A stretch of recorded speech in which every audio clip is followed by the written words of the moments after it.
ओम शांति। आज हम 19 अक्टूबर 75 की अव्यक्तवाणी सुनते हैं।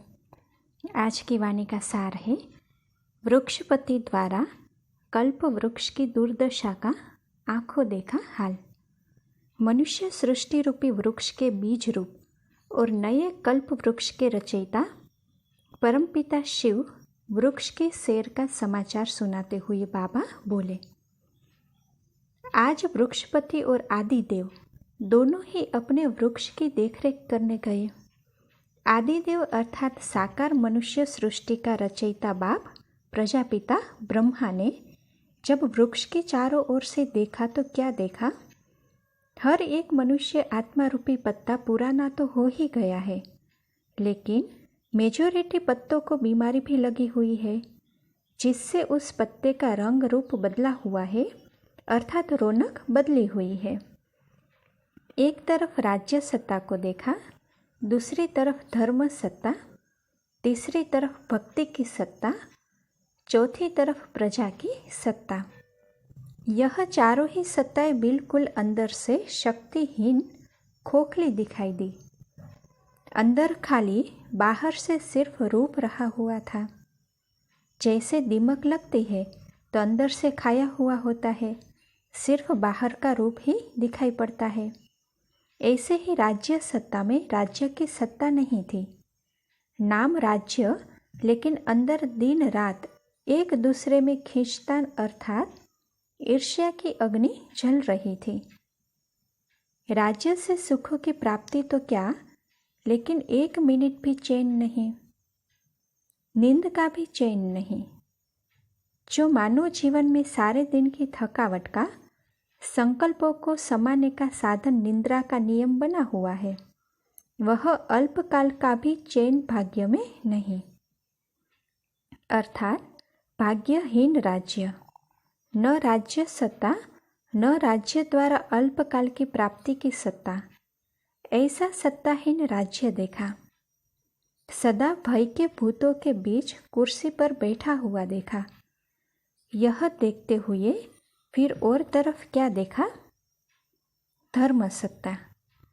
धर्म सत्ता में कुछ थोड़े बहुत छोटे छोटे नए पत्ते दिखाई दे रहे थे, लेकिन उन पत्तों को बहुत जल्दी अहंकार अर्थात स्व अभिमान और सिद्धि स्वीकार की चिड़िया खा रही थी।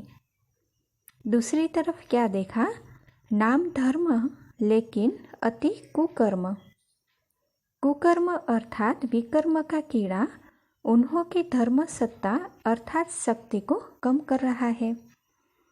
अनेक प्रकार के उल्टे नशों में चूर धर्म के होश से बेहोश थे, तो धर्म सत्ता भी बाहर के आडंबर रूप में देखी। त्याग, तपस्या और वैराग्य के बदले लोगों को रिद्धियों सिद्धियों में खेलते हुए देखा।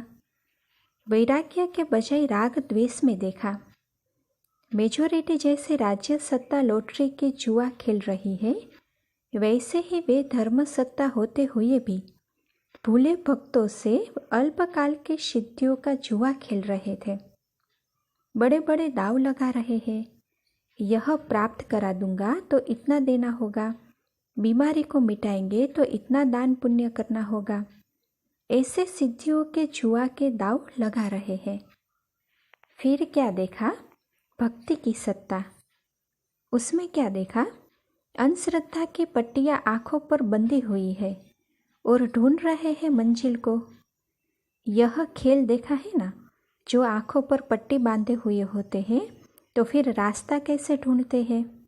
जहाँ से आवाज़ आएगा वहाँ चल पड़ेंगे।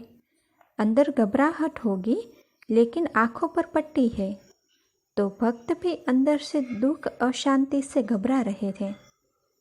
जहाँ से कोई आवाज़ सुनते हैं कि फलानी आत्मा बहुत जल्दी प्राप्ति कराती है, तो उस आवाज़ के पीछे अंधश्रद्धा में भाग रहे हैं, कोई ठिकाना नहीं। दूसरी तरफ गुड़ियों के खेल में इतने मस्त कि यदि कोई घर का सही रास्ता बताए तो कोई सुनने के लिए तैयार नहीं। भक्ति की सत्ता है अति स्नेह की, लेकिन स्नेह की सत्ता स्वार्थ में बदल गई है। स्वार्थ का बोलबाला है। सब स्वार्थ में भिखारी दिखाई दिया। शांति दो, सुख दो, संबंधी की आयु बड़ी हो, संपत्ति में वृद्धि हो, यह दो, यह दो, वह दो, ऐसे भीख मांगने वाले भिखारी थे। तो भक्तों को भिखारी रूप में देखा और आगे चलो। प्रजा की सत्ता। प्रजा में क्या देखा? सभी चिंता की चिता पर बैठे हुए हैं, खा भी रहे हैं, चल भी रहे हैं और कोई कर्म भी कर रहे हैं, लेकिन सदैव यह भय का संकल्प है कि अभी तिल्ली अर्थात आग लगी की लगी। संकल्पों में स्वप्न मुआफिक वह दिखाई देता रहता है कि अभी पकड़ गए कि पकड़े गए। कभी राज्य सत्ता द्वारा, कभी प्रकृति की आपदाओं द्वारा, कभी डाकुओं द्वारा, ऐसे ही संकल्पों में स्वप्न देखते रहते हैं। ऐसी चिंताओं की चिता पर सवार, परेशान, दुखी और अशांत थे, जो कोई रास्ता नजर न आए जिससे अपने को बचा सके। वहाँ जाए तो आग है, वहाँ जाए तो पानी है, ऐसे चारों ओर की टेंशन के बीच घबराए हुए नजर आए। यह थी आज की सैर। जब यह सैर कर लौटे तो नए वृक्ष की कलम को देखा। कलम में कौन थे? आप सभी अपने को कलम समझती हो।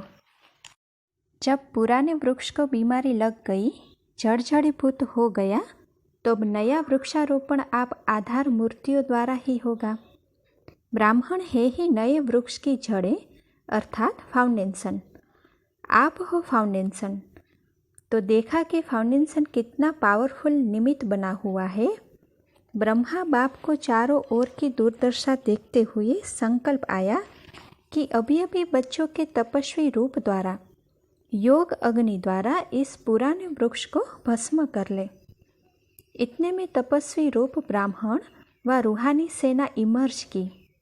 सब तपस्वी रूप में अपने अपने यथाशक्ति लगा रहे थे। योग अग्नि प्रज्वलित हुई दिखाई दे रही थी। संगठन रूप में योग अग्नि का प्रभाव अच्छा जरूर था, लेकिन विश्व के विनाश अर्थ विशाल रूप नहीं था। फोर्स था लेकिन फुल फोर्स नहीं था। अर्थात सर्व ब्राह्मणों के नंबर अनुसार यथाशक्ति फुल स्टेज को हर ब्राह्मण को अपने अपने नंबर प्रमाण संपूर्ण अर्थात फुल स्टेज प्राप्त करनी थी। उसमें फुल नहीं थे अर्थात संपन्न नहीं थे, इसलिए फुल फोर्स नहीं था। जो एक धक से विनाश हो जाए वह पुराना वृक्ष भस्म हो जाए। अब क्या करेंगे? ब्रह्मा बाप के संकल्प को साकार में लाओ। बाप स्नेही बन इस विशाल कार्य में सहयोगी बनो। लेकिन कब नहीं, अभी से ही स्वयं को संपन्न बनाओ। समझा?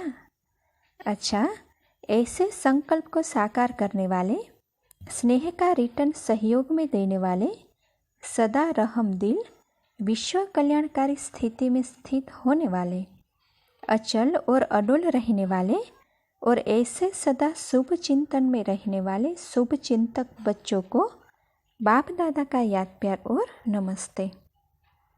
अभी इस मुरली का सार सुनते हैं। इस कल्प वृक्ष का हर एक मनुष्य आत्मा रूपी पत्ता पुराना तो हो ही गया है, साथ ही उसमें बीमारियां भी लगी हुई है, जिससे उसका रंग रूप बदला हुआ है, अर्थात रौनक नहीं है।